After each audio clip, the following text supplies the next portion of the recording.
Assalamualaikum warahmatullahi wabarakatuh. Halo Sobat Aksi, selamat datang di podcast Hima Aksi episode 5.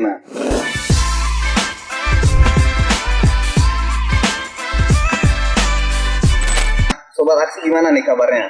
Semoga sehat selalu dan tentunya kembali semangat untuk menjalani perkuliahan setelah sebelumnya kita menjalani liburan lebaran. Oh iya, tidak ada kata terlambat untuk berkata ataupun berbuat kebaikan, maka taqabbalallahu minna wa minkum minal aidin wal faizin, mohon maaf lahir dan batin. Nah, Sobat Aksi sekalian, di saat ini di podcast 5 kita tentunya akan membawa di podcast 5 ini tentunya kita akan sharing pengalaman dan juga cerita-cerita dengan narasumber kita yang luar biasa dan juga tentunya dengan topik yang pastinya juga tidak kalah menarik dari podcast-podcast sebelumnya. Nah, di podcast kelima ini kita akan membawakan judul atau sharing pengalaman dengan judul kenapa sih prodi akuntansi jadi prodi favorit untuk anak lintas jurusan. Nah, tapi sebelum kita mulai bincang-bincang, ada pepatah tak kenal maka tak sayang. Maka mungkin di sini saya selaku moderator yang akan membawakan bincang-bincang dan sharing pengalaman dengan narasumber kita yang luar biasa. Mungkin kami akan memperkenalkan diri terlebih dahulu. Baik, halo Sobat Aksi, perkenalkan namaku Saif Zulfat. Aku biasa dipanggil Saif dan aku adalah mahasiswa Prodi Akuntansi Fakultas Ekonomi dan Bisnis Universitas Negeri Yogyakarta dari kelas C angkatan 2022. Dan saat ini kita sudah dibersamai dengan narasumber kita yang pastinya luar biasa, yaitu Kariska. Mungkin Kariska akan memperkenalkan terlebih dahulu ke Sobat Aksi. Halo Sobat Aksi semua, perkenalkan nama aku Rizka Umami. Aku saat ini lagi berkuliah semester 4 jurusan akuntansi di Fakultas Ekonomi dan Bisnis Universitas Negeri Yogyakarta. Salam kenal semuanya. Wah, luar biasa sekali Kariska. Halo Kariska. Halo Saif. Kariska gimana nih kabarnya? Alhamdulillah baik. Alhamdulillah. Oh iya, Kariska kan kemarin kita udah jalani liburan lebaran nih Kak. Iya. Kariska pulang kamu atau enggak? Kemarin sempat pulang kampung tapi karena liburnya sebentar ya, jadi cuma kurang lebih 10 hari aja di daerah asalku di Purwakarta, Jawa Barat. Purwakarta. Kak Saif sendiri apakah pergi pulang kampung halaman? Ya, aku kemarin pulang kampung ke daerah asalku di daerah Lampung. Dan tanggal 2 kemarin aku baru balik, walaupun harusnya tanggal 2 tuh pertama tuh, tapi ternyata aku kehabisan tiket jadi tanggal 2 aku baru berangkat. Oke, Kariska kabar baik dari Purwakarta tadi Kak ya? Iya, Purwakarta. Dari Purwakarta. Oh iya, kalau boleh tahu Kariska ini dulu SMA-nya jurusan apa sih Kak? Aku dari SMA negeri, aku jurusan MIPA. MIPA? Iya. Oh, berarti emang pas banget dengan topik kita yang kali ini kita akan membahas tentang kenapa sih akuntansi jadi prodi favorit anak lintas jurusan. Iya. Oke, kalau menurut kakak sendiri nih Kak, pendapat kakak gimana nih dengan tema yang kita angkat kali ini? Oke, jadi menarik banget ya pembahasan kita hari ini tentang kenapa sih jurusan akuntansi itu jadi salah satu prodi yang sangat diminati oleh anak-anak lintas jurusan. Kalau menurut pandanganku sih jelas karena akuntansi ini tuh jurusan yang memiliki prospek karir yang sangat baik dan menjanjikan gitu ya. Tapi di samping itu kalau kita ubah sudut pandang kita sedikit, kalau aku pribadi ya, aku kan dari jurusan MIPA kan. Nah, menurutku jurusan akuntansi itu jurusan rumpun sosum yang paling MIPA. Kenapa? Karena kalau di MIPA kita kan belajar tentang analitik, thinking, terus berpikir kritis, analisis dan sistematis. Nah, ternyata hal-hal yang begitu tuh juga dipakai di jurusan akuntansi dan menurut aku masih ada korelasinya. Jadi pandangan pribadiku tuh kayak gitu. Jadi emang iya sih Kak, maksudnya emang menurutku relate banget untuk apa yang dialami oleh anak lintas jurusan akuntansi tentang mungkin tadi prospek kerja juga ya? Prospek kerjanya. Karena mungkin sekedar informasi juga, aku juga kebetulan anak lintas jurusan. Iya, dari? Nah itu dia, mungkin kalau kakak tadi IPA, aku lebih jauh, aku anak bahasa. Oh, anak bahasa. Dan satu alasan kenapa aku pindah ke IPA ya itu karena prospek kerja itu juga. Tapi kan kalau misalnya kita pindah jurusan setelah sebelumnya kita di IPA ke langsung ke rumpun sosum, ke akuntansi kan pastinya bukan keputusan yang mudah kan enggak? Maksudnya kayak harus ada bukan persiapan yang bukan keputusan yang diambil dalam semalam. Iya, betul. dan mungkin orang tua juga mungkin nggak langsung menerima atau bagaimana. Kalau misalnya kakak gimana kak tanggapan orang tua kakak sebelumnya? Oke, jadi untuk mendapat restu dari orang tua kan itu kan juga satu hal yang vital dan wajib harus ada gitu kan. Jadi aku juga sempat mengalami yang namanya dilema dulu awalnya, kayak ini aku bener-bener pengen gak sih sebenarnya akuntansi atau aku cuma FOMO aja gitu, karena teman-teman aku tuh banyak banget yang lintas jurusan ke akuntansi. Akhirnya di situ aku coba cari tahu. Awalnya aku meyakinkan diriku sendiri nih kalau aku udah mantap dan komit sama jurusan yang aku mau. Setelah itu baru kalau dari diriku sendiri udah paham, udah tahu apa yang aku mau, udah tahu apa yang pengen aku capai, baru di situ aku coba ngomong pelan-pelan ke orang tua. Dan caranya itu aku ngomongnya pelan-pelan sih, jelas. Kenapa sih aku kasih tahu pada orang tua aku alasan aku kenapa aku memilih jurusan itu, aku kasih tahu prospeknya. Terus alhamdulillahnya orang tua aku tuh bukan tipe orang tua yang konservatif dan kolot gitu, jadi ngebebasin aku untuk pilih apapun yang aku mau gitu. Jadi memang mungkin tuh paling pentingnya tuh kan orang tua tuh pasti pengen yang terbaik ketika buat anaknya. Jadi mungkin buat teman-teman sobat aksi atau calon mahasiswa baru yang mungkin masih dilema karena keputusan orang tua, itu pasti harus dikomunikasikan. Iya, betul. Yang penting tuh yang paling utama itu komunikasinya harus baik. Jangan waktu kita mau nego kan istilahnya kayak kita butuh restu kan. Jangan sampai kitanya udah berapi-api di awal. Kita coba ngomong dulu pelan-pelan. Kasih tahu kenapa sih mereka harus menyetujui kita untuk bisa masuk gitu. Jadi dengan alasan yang logis dan tentunya juga kita udah punya rencana ke depannya. Jadi bukan itu kita. Oke, tadi kan karena udah direstui orang tua, akhirnya boleh ke akuntansi. Tapi kan sebelumnya kan kakak kan anak IPA kayak. Iya, betul. Dan walaupun tadi ada beberapa mungkin hampir mirip cara belajarnya dengan IPA sama akuntansi, tapi tentu aja banyak banget pelajaran yang berbeda. Iya. Oh ya, dan kalau boleh tahu kakak masuk jalur apa kayak? Aku ikut jalur SBMPTN. SBMPTN lah. Dan pastinya SBMPTN itu kan harus dipersiapkan dengan matang lah ya kak ya. Iya, betul. Bagaimana sih kak cara kakak mempersiapkan SBMPTN Sosum?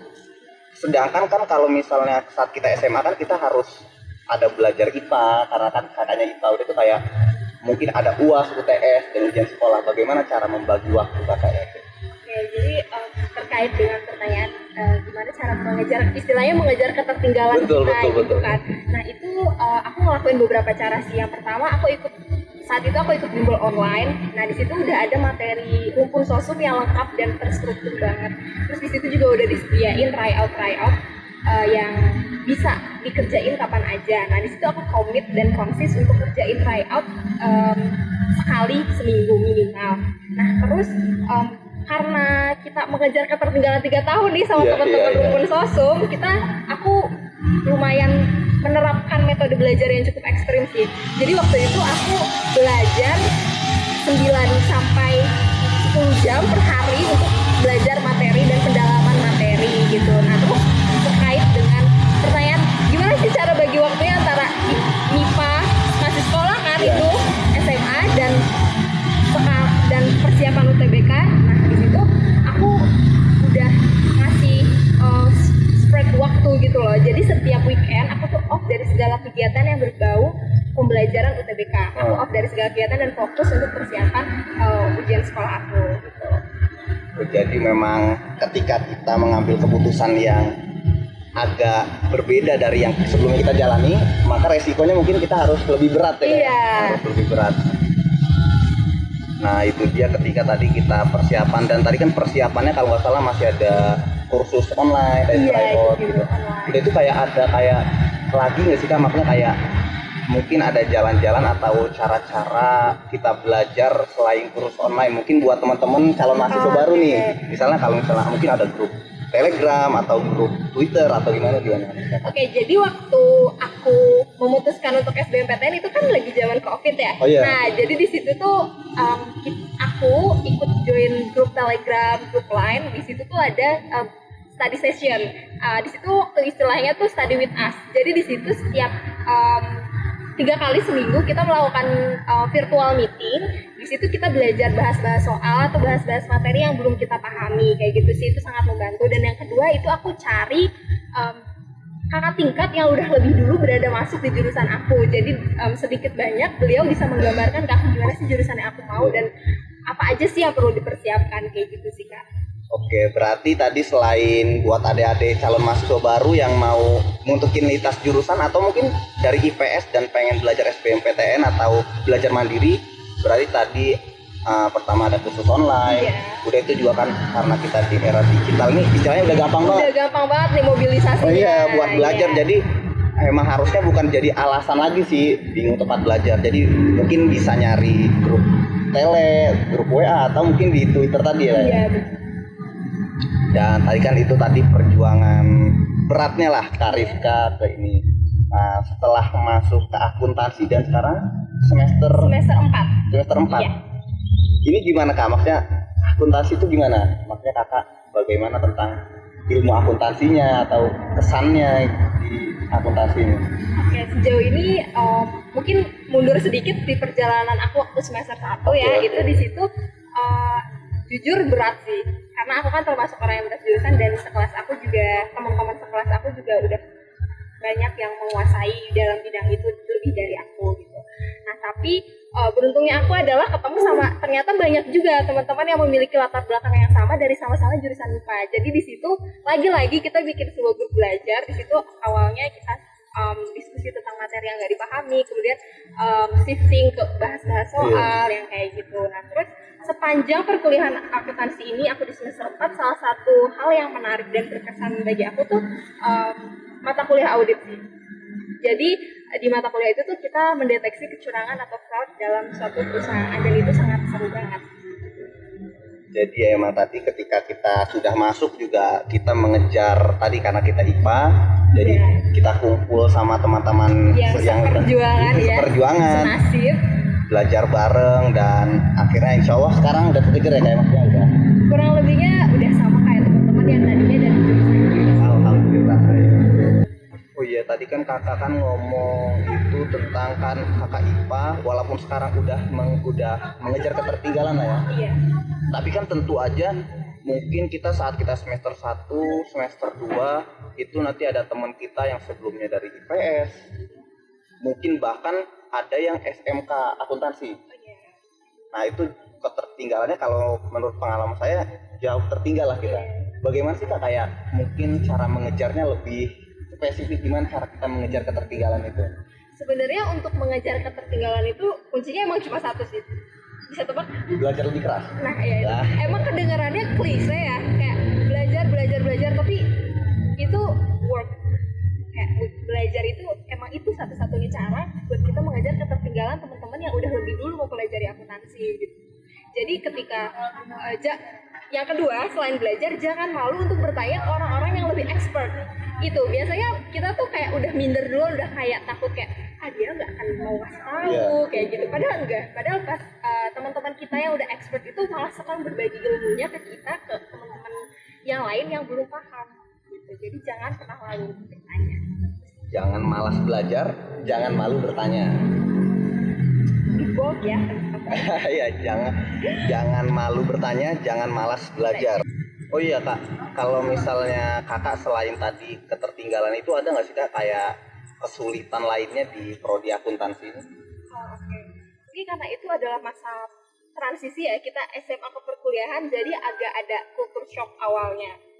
Nah, mulai dari culture shock dalam bidang akademik kayak pelajarannya kan kita nggak tahu ya. Ya itu, dan yang kedua circle pertemanan sih, itu yang salah satu yang bikin aduh kok perkuliahan kok nggak sesuai ekspektasi ya, yang kayak gitu sih, lebih ke yang kayak gitu ya. Oke, dan tadi kan kita kan ada kayak misalnya kesulitan, misalnya salah satu kesulitannya itu di circle pertemanan itu. Mungkin kakak bisa nggak sih kasih tips-tips gimana cara kita mengatasi masalah itu? Oke, kalau yang bidang akademik tadi udah dibahas kan sebelumnya. Kalau berfokus kepada circle pertemanan, mungkin kita bisa mulai untuk mendekati teman-teman yang satu domisili dulu. Satu domisili? Iya, biasanya kan dalam satu kelas tuh ada nih yang domisilinya sama atau berdekatan. Nah itu kita bisa, karena kita punya satu common things, satu kesamaan, jadi itu pasti tektokan atau ngobrolnya tuh akan lebih gampang dan nyaman gitu. Itu satu. Terus yang kedua, biasanya kan kalau perkuliahan semester pertama tuh kita dibentuk kelompok kan. Iya betul. Nah di situ bonding kalian tuh dikuatin untuk apa? Untuk dapetin teman-teman yang beda-beda dan gak itu aja. Relasi itu salah satu hal yang penting dalam dunia perkuliahan sih. Berarti ya tadi itu maksudnya ketika kita jadi di perkuliahan ini mungkin kita kayak lingkungan kita berbeda, yang sebelumnya kita mungkin satu daerah semua atau satu apa, mungkin itu tantangan juga buat kita mahasiswa gimana cara kita lebih berbaur, cara yang gitu ya. Oh iya Kak, kalau misalnya Kakak tadi kan kita tadi udah ngomongin tentang kehidupan Kakak selama 4 semester ini. Kalau Kakak ada nggak sih Kak kayak pengalaman Kakak paling berkesan selama berkuliah 4 semester di akuntansi UNY?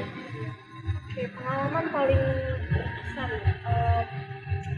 di semester 1, mundur sedikit ya, ke semester 1. Di semester 1 kan kita masih awam banget ya, kayak kita semua masih mahasiswa baru. Di situ aku sama teman-teman aku, di situ kita bertiga, kita bentuk satu tim, kita nekat banget kita coba satu lomba business plan. Dimana business plan kan membutuhkan analisis yang sangat mendalam gitu kan. Apalagi di situ ada juga harus mencantumkan laporan keuangan. Waduh, kayak mahasiswa semester 1 disuruh bikin laporan keuangan komprehensif terkait sebuah bisnis. Nah, akhirnya di situ kita tujuannya emang cuma belajar sih, kayak ya udah kalau misalkan kita nggak menang nggak apa-apa, yang penting kita udah tahu gimana sih lomba bisnis plan itu. Nah, di situ akhirnya kita mulai bentuk tim, kita bikin lah susun proposalnya, terus kita minta kerahkan semua relasi, kita minta tolong ke cutting yang udah pernah ada di lomba itu, terus kita juga minta arahan sama dosen pembimbing akademik yang alhamdulillahnya dapat dosen pembimbing akademik yang suportif. Nah dari situ nggak menyangka kalau itu tuh bakal juara. Iya, awalnya tuh kita kan cuma pengen coba-coba aja kan, niatnya ya udah kalau nggak menang seenggaknya kita tahu gambaran bisnis plan tuh kayak gimana, tapi alhamdulillahnya juara. Alhamdulillah juara. Berarti selama 4 semester mungkin kalau pengalaman yang paling berkesan itu ya? Iya, itu yang paling berkesan sih, kayak baru masuk, waduh udah kayak nggak percaya aja gitu. Iya, kayak minder gitu. Apalagi lawan-lawannya juga bukan lagi senasional. Iya. Luar biasa sekali berarti narasumber kita kali ini ya. Berarti mungkin kalau misalnya kita mau belajar mungkin jangan takut mencoba mungkin ya. Siapa tahu iseng-iseng kita usaha maksimal ternyata juara. Iya. Kadang-kadang tuh masalah-masalah yang aku temui di kalangan teman-temanku tuh mereka tuh malas mulai karena nggak tahu mulainya dari mana, padahal dengan mereka coba browsing dulu deh, itu tuh udah satu langkah yang baik, terus setelahnya baru dipikirin kayak ini arahnya mau dibawa kemana gitu. Berarti mulai aja dulu gitu. Karena memang banyak yang bilang katanya langkah pertama untuk menjalani suatu hal itu yang paling susah ya? Iya, itu yang paling susah. Aku juga merasakan. Oke, berarti buat sobat aksi semua, untuk kalau misalnya sobat aksi kayak pengen melakukan sesuatu dan merasa kesulitan, udah bismillah aja lah, ambil aja, coba. Ambil aja, sikat aja. Oke, berarti kan kakak kan sekarang udah semester 4 Kak. Kalau nggak salah tuh ada program magang ya semester 5 atau semester itu. Kalau nggak salah di semester 5 atau 6. Oke. Udah ada rencana belum sih Kak? Kakak mau magang di mana gitu?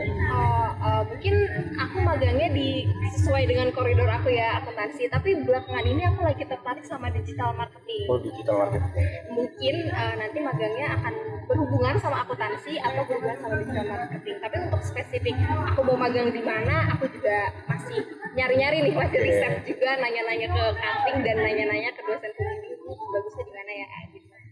Oh iya, itu kan tadi kan kalau magang. Nah, kalau misalnya kita mungkin lebih jauh lagi kan emang mungkin salah satu tujuan kita nggak bisa bohong, salah satu tujuan kita kan untuk kerja kan. Iya, betul. Udah ada gambaran belum Kak? Kakak mau kerja di bidang apa, di mana gitu loh? Rencana setelah kelulusan ya. Iya. Mungkin karena kayaknya semua mimpi anak akuntansi itu pengen jadi auditor. Ya, betul. Nah, mungkin salah satu rencana aku yang masuk ke dalam daftar rencana aku itu yang pertama ujian sertifikasi bidang audit. Jadi setelah aku mendapatkan sertifikasi bidang audit kan aku berarti udah kredibel nih untuk menjadi seorang auditor.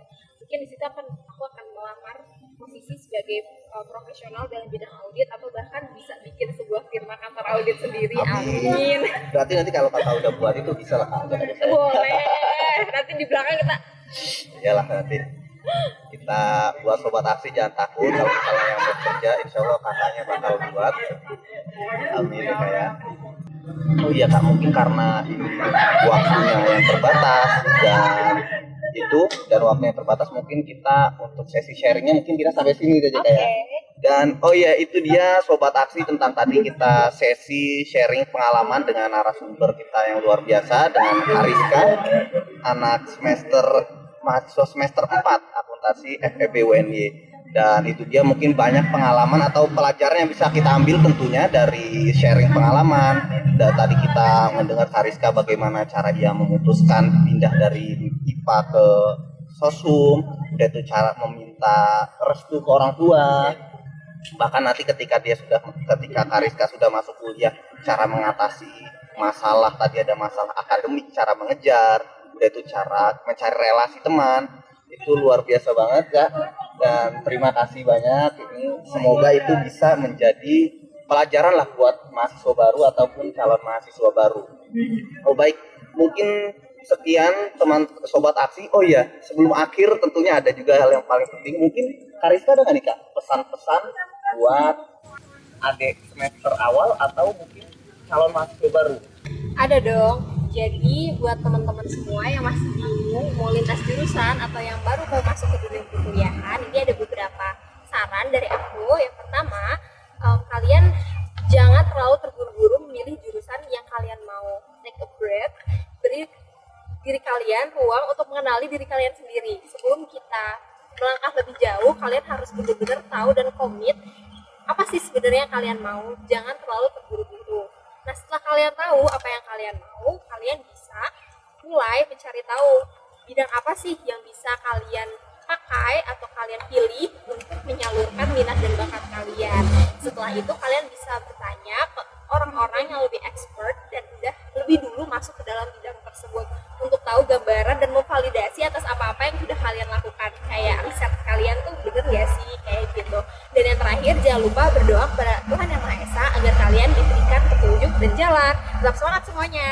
Oke, luar biasa sekali. Tadi ada pesan dan juga motivasi dari Kariska kepada mungkin adik tingkat mahasiswa dan juga mungkin calon mahasiswa baru yang ingin masuk akuntansi. Oh ya Kariska, mungkin tadi pesan itu juga sekalian menutup acara bincang-bincang kita kali ini. Saya mewakili Hima Akuntansi mengucapkan terima kasih banyak telah meluangkan waktunya yang pastinya sibuk banget untuk hadir di acara ini dan juga sharing pengalaman kepada mahasiswa akuntansi dan juga calon mahasiswa baru. Oke, sobat aksi, mungkin itu dia bincang-bincang dan sharing pengalaman kita pada podcast Hima Aksi episode 5 kali ini. Jadi bersama dengan Kariska dengan tema yang sangat menarik tentunya. Jangan lupa menantikan podcast Hima Aksi yang ke-6 yang tentu saja kita akan membawakan narasumber yang tentunya tak kalah menarik dan juga tema yang juga tentunya tak kalah menarik dan pastinya sesuai dengan kebutuhan mahasiswa akuntansi di saat ini.